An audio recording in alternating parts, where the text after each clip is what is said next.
السلام علیکم سر. جی وعلیکم السلام. سر بہت شکریہ آپ نے وقت دیا. ہم جاننا چاہیں گے، جیسے ہر پاکستانی جاننا چاہتا ہے کہ موجودہ حکومت میں کیا معاشی بحران ہمارے گرد منڈلا رہا ہے یا حکومت معاشی بحران سے نکل چکی ہے؟ نہیں، اس وقت حکومت معاشی بحران سے نکل نہیں چکی ہے، بلکہ معاشی بحران ابھی ہے اور حکومت کوشش کر رہی ہے کہ اس سے نکلا جائے. اچھا، جو حکومتی وزراء ہیں وہ کہہ رہے ہیں کہ ہم معاشی بحران سے نکل چکے ہیں، جبکہ اپوزیشن جو ہے وہ کہہ رہی ہے جی کہ آنے والے دن پاکستان کے اس سے بھی بدتر ہوں گے. ہم نے دیکھا کہ بجلی کی قیمتیں بڑھا دی گئیں، گیس کی قیمتیں بڑھا دی گئیں، اور ہم نے یہ دیکھا کہ پاکستان میں جو لائف سیونگ ادویات ہیں ان کی قیمتوں میں 15 سے 17% اضافہ کر دیا گیا. تو حکومت کون سی تبدیلی لانے جا رہی ہے؟ کیسے اس بحران پہ قابو پائے گی؟ حکومت کے پاس کوئی پالیسی ہے؟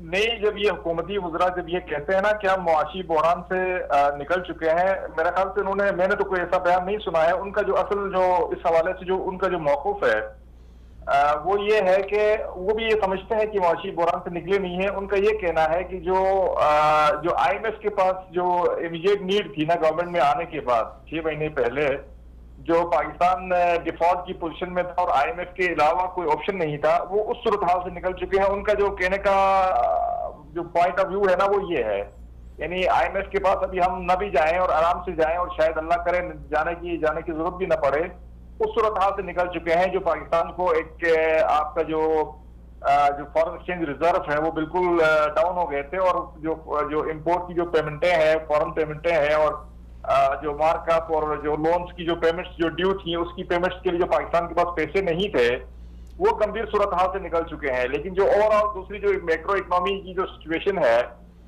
وہ ابھی اس کے خطرات، اس کی مشاکل جو ہے، اس کے مسائل ابھی برقرار ہیں، اور یہ آہستہ آہستہ گورنمنٹ کوشش کر رہی ہے اس سے نکلا جائے، اور اس کے لیے ٹائم لگے گا. یہ کوئی دنوں میں یا مہینوں کا کام نہیں ہے، یہ میرے خیال سے اگلا 1 سے 1.5 سال لگے گا اس میں. یہ جو حکومت نے قرضے لیے ہیں ابھی دوست ممالک سے، ان قرضوں کو سال یا 2 سال یا 3 سال کا وقت لیا ہے، کیا 2 سال میں یہ قرضے واپس کرنے کے قابل ہوں گے؟ ہم کوئی ایسے منصوبے لگانے جا رہے ہیں پاکستان میں جن سے ہم اتنے ڈالر کما لیں گے کہ یہ قرضے واپس کر سکیں ہم؟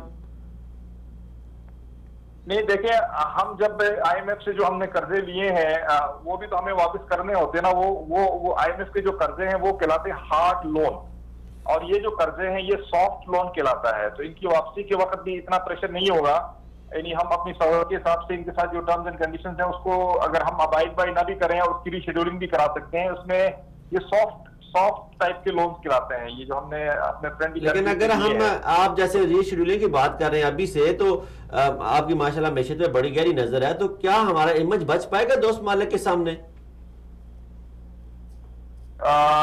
کیا میں آپ کی آواز سمجھ نہیں پایا؟ کیا اگر ہم ری شیڈولنگ کی بات کرتے ہیں، قرضے ہم وقت پہ ادا نہیں کر سکتے، تو جیسے اس دفعہ ہم آئی ایم ایف کے پاس نہیں گئے، ہم دوست ممالک کے پاس گئے ہیں، تو کیا ہم آئندہ اس حالت میں ہوں گے اگر قرضے ہم نے وقت پہ واپس نہ کیے تو دوست ممالک کے پاس جا سکیں؟ نہیں تو اللہ نہ کرے ہم ایسی کیوں تمنا رکھیں کہ ہم ہمیشہ جو ہے نا دوست ممالک اور آئی ایم ایف کے رحم کرم پہ رہیں، جو 70 سال سے ہم رہے ہیں. اللہ کرے ایسا نہ ہو. انشاءاللہ آپ دیکھیں گے یہ آہستہ آہستہ جو ہے یہ قرضے بھی واپس ہوں گے، اور دوست ممالک کے پاس یا آئی ایم ایف کے پاس سے ہمیں جولی پھیلانے کی ضرورت بھی نہیں پڑے گی. بہتری کی امید آپ کو بہتری کی امید نظر آ رہی ہے، لیکن آپ یہ کہنا چاہ رہے ہیں کہ اس میں اتنی جلدی نہیں ہوگا، 2 سال لگیں گے. دیکھیں، میں آپ کو یہ کلیئرلی بتاؤں، ایز اکانومک اینالسٹ جو ہے نا، یہ 70 سال کا کینسر زدہ معاشی جو معاشرہ ہے پاکستان کا، 70 سال کا کینسر زدہ ہے. آپ یہ پاکستان کی عوام یہ چاہتی ہے، یا ایک خاص طبقہ یہ چاہتا ہے، یا ان جو ہمارے مافیاز جو جیلوں میں ہیں جو جا رہے ہیں ان کے کچھ پیروکار یہ چاہتے ہیں کہ اس پورا کینسر زدہ جو ہے معاشرے کو مہینوں میں، دنوں میں، ہفتوں میں عمران خان جو ہے الادین کا چراغ جلا کر اس کو صحیح کرے. یہ ذرا احمقانہ بات ہے، اور میں سمجھتا ہوں اس میں کافی ٹائم لگے گا. 1 سال 1.5 سال تو میں یہ سمجھتا ہوں کہ ایک ٹون سیٹ کرنے میں لگے گا. اس کے بعد اگلے 5 سال میں پوری آہستہ آہستہ بہتری آئے گی، اور اس کے بعد میں سمجھتا ہوں 2023 میں بھی اس معصوم قوم کو 2023 میں بھی عمران خان کو ایک چانس دینا پڑے گا، اگر یہ چاہتے ہیں کہ تو اس کو جو ہے نا پاکستان کی جو کینسر ہے جو یہ مرض لگا ہوا ہے معیشت کا، اس کا مکمل علاج اگر پاکستان کو چاہیے تو 2023 میں دوبارہ عمران خان کو لانا پڑے گا. لیکن برکت صاحب اپوزیشن تو آپ کو 1 سال دینے کے لیے تیار نہیں، آپ اگلے 2023 کے بعد بھی وقت مانگ رہے ہیں. آپ کس اپوزیشن کی بات کر رہے ہو؟ ان چوروں لٹیروں کی بات کر رہے ہو، جو ڈاکو چور، جو میں الفاظ استعمال نہیں کرنا چاہتا. آپ نے اپوزیشن کا نام لے کے جو ہے نا یہ اپوزیشن کی بات کر رہے ہو، جو چور لٹیرے سارے دنیا میں 10% کے نام سے مشہور تھے، پھر 100% ہو گئے. پھر یہ مافیا جو اندر بیٹھا ہوا ہے، جو جیلوں میں ہے، جو جیلوں میں جا رہے ہیں، سارے چور لٹیرے جنہوں نے 70 سالوں میں ملک کا بیڑا غرق کر دیا. اس اپوزیشن کی بات کرتے ہو. لیکن ہم نے دیکھا کہ آپ جو ابھی موجودہ حکومت ہے لون صاحب، یہ ان کو چوروں کو لٹیروں کے لیے جو آپ نے الفاظ استعمال کیے وہی الفاظ استعمال کر رہے ہیں، پکڑ رہے ہیں ان کو، عدالتوں کے ذریعے سزا دلوا رہے ہیں. لیکن وہ جو انہوں نے کہا تھا کہ لوٹی ہوئی رقم ہم ان سے واپس لیں گے، پیسہ واپس ان کے حلق سے نکال کے لے آئیں گے. وہ مراد صحیح صاحب کہتے تھے نواز شریف تو نہیں نکال کے لایا، تو آپ دیکھیں گے ہم نکال کے لائیں گے. وہ نظر نہیں آ رہا کچھ. سر آپ نے ایک چور کو اے پی سی کا سربراہ بنا دیا.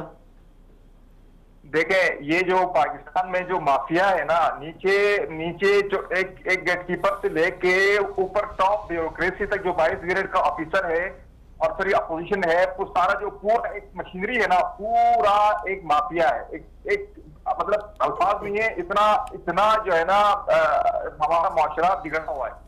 اتنے بگڑے ہوئے معاشرے میں یہ سمجھتے ہیں کہ عمران خان آئے اور سب کو جو ہے نا سب کو وہ پکڑ لے. اگر بادشاہت ہوتی، اگر جمہوریت نہیں ہوتی، یقین جانیے اگر بادشاہت ہوتی پاکستان میں، ڈیموکریسی نہیں ہوتی، یہ عمران خان جو ہے نا آتے اور آپ دیکھ لیتے کہ سب کو جو ہے نا پھانسی پہ لٹکا کے سب سے پیسے نکال چکے ہوتے.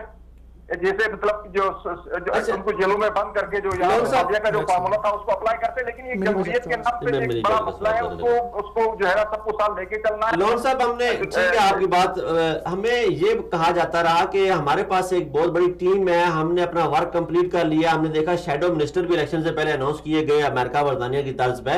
لیکن کیا وجہ ہوئی کہ حکومت کو اب پھر شیڈو بجٹ پیش کرنے جا رہے ہیں؟ یہ اس کی ضرورت کیوں پیش آئی؟ کیا یہ نالائکی ہے حکومت کی یا کچھ ناسمجھی ہے؟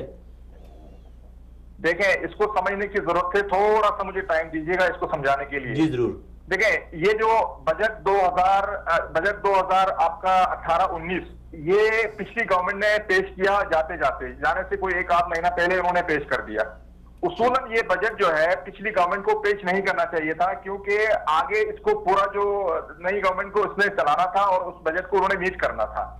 تو یہ بیسیکلی انہوں نے ایک اپنی وش لسٹ اس بجٹ میں ڈال دی تھی کہ ایسی چیزیں ڈال دی تھی جس کو کمپلیٹ کرنا اگلی حکومت کے لیے ناممکن تھا. ان کو اندازہ تھا انہوں نے گورنمنٹ میں آنا نہیں ہے اور پی ٹی آئی نے گورنمنٹ میں آنا ہے، تو انہوں نے اپنا سارا جو ہے نا اپنی جو ملبہ ہے اس بجٹ میں ڈال دیا. نمبر 1 ہمیں سمجھنے کی ضرورت ہے. تو جب اس بجٹ میں اس طرح کی چیزیں ڈال دیں تو اس بجٹ کو جب نئی گورنمنٹ آئی تو انہوں نے، میں سمجھتا ہوں کافی لیٹ کیا ہے. ان کو تھوڑا اس سے بھی پہلے جو ہے نا منی بجٹ لے کے آنا چاہیے تھا اور اس میں جو اس بجٹ میں اصلاحات کرنی چاہیے تھی وہ ہونی چاہیے تھی ابھی تک. لیکن چلیں اب دیر آئے درست آئے، 5 مہینے ابھی ہیں بجٹ 30 جون 2019 تک. تو اس کے اندر جو چیزیں انہوں نے پچھلی گورنمنٹ نے جو چیزیں ڈالی تھی، وش لسٹ ڈالی تھی، اس کی اصلاح ضروری ہے. یہ ہمیں ماننا پڑے گا. صاحب جو 2018-19 کا بجٹ تو انہوں نے دیا تھا پچھلی گورنمنٹ نے، تو سپلیمنٹری بجٹ کس گورنمنٹ نے دیا تھا؟ جی جو سپلیمنٹری بجٹ آیا تھا وہ کون سی گورنمنٹ نے دیا تھا؟ نہیں سپلیمنٹری بجٹ بھی اسی کا نہیں، تو یہ تو پی ٹی آئی کی دیکھیں نا سپلیمنٹری بجٹ جب گورنمنٹ نے دیا تو اس کے اندر اصلاحات کیوں نہیں کر سکے جب اب دوبارہ آپ کو منی بجٹ لانا پڑ رہا ہے؟ نہیں دیکھیں میری بات سنیں، جب ایک جو مین بجٹ دیکھیں، جو ایک مین بجٹ بنتا ہے، جب پورے ملک کا فرسٹ ٹائم جب جو بجٹ بنتا ہے اس میں ساری چیزیں کور اپ ہوتی ہیں. سپلیمنٹری بجٹ میں ساری چیزیں کور اپ نہیں ہوتی ہیں، اس میں بہت سارے ایشوز رہ جاتے ہیں جس کی وجہ سے ان کو منی بجٹ لے کے آنا پڑ رہا ہے. آپ کی بات اس حد تک صحیح ہے کہ ان کو کوشش کرنی چاہیے تھی کہ ساری چیزیں وہ سپلیمنٹری بجٹ میں ایڈریس کرتے اور یہ منی بجٹ کی نوبت نہ آتی. لیکن شاید کچھ چیزیں رہ گئی اس کے اندر، اس لیے منی بجٹ لانا پڑ گیا. اچھا برکت اللہ صاحب، میرا ایک اسپیسیفک سوال آپ سے. آپ نے ذکر کیا کہ یہ پاکستانی معاشرہ 70 سالہ کینسر زدہ معاشرہ ہے اور معیشت کا ٹھیک ہے بات تسلیم کی جاتی ہے، لیکن ایک مسئلہ یہ ہے کہ جو حکومت کی کارکردگی ہے 5 مہینوں کے اندر، ہم اس کے اوپر بات کر رہے ہیں کہ اس حوالے سے ہمیں دیکھنے میں آیا کہ آپ کا ٹریڈ ڈیفیسٹ بڑا ہے، آپ نے پچھلی حکومتوں کے مقابلے میں جو 10 ارب ڈالر کا قرضہ زیادہ لیا ہے، اور اس کے علاوہ اور بھی بہت سارے مسائل بڑے ہیں. تو ہم اس کے اوپر بات کر رہے ہیں کہ یہ جو معاشی اصلاحات کر رہی ہے گورنمنٹ، اس سے نظر نہیں آ رہا کہ آگے سال 1.5 سال کے اندر کچھ مزید بہتریاں پیدا ہوں. دیکھیں یہ صرف فگر کوٹ کرنے سے کچھ نہیں ہوگا. 10 ارب ڈالر جو قرضہ بڑا ہے، وہ قرضہ کیا انہوں نے لا کے کوئی اپنے گورنمنٹ کے ایکسپینڈیچر بڑھائے ہیں، یا پچھلی گورنمنٹ کے جو لون ڈیوز تھے اس کو پے کرنے کے لیے انہوں نے قرضے لیے فرینڈلی کنٹریز سے؟ سمجھنے کی ضرورت ہے. وہ جو لائبلٹیز پچھلی گورنمنٹ کھڑی کر کے گئی تھی بیلنس شیٹ میں پاکستان کی، اس کو پے آف کرنے کے لیے انہوں نے قرضے لیے ہیں. یہ کیا یہ 10 ارب ڈالر لے کے انہوں نے اپنی جیبوں میں ڈالے ہیں، یا میٹرو بنا کے اس سے کمیشن کھایا ہے، یا نندی پور پاور پروجیکٹ سے جو ہے 10 ارب ڈالر سے آپ کا ٹریڈ ڈیفیسٹ تو کم ہونا چاہیے، اتنا ٹریڈ ڈیفیسٹ کیسے بڑھ گیا پھر؟ بہت شکریہ برکت اللہ لون صاحب، بہت شکریہ. امید کرتے ہیں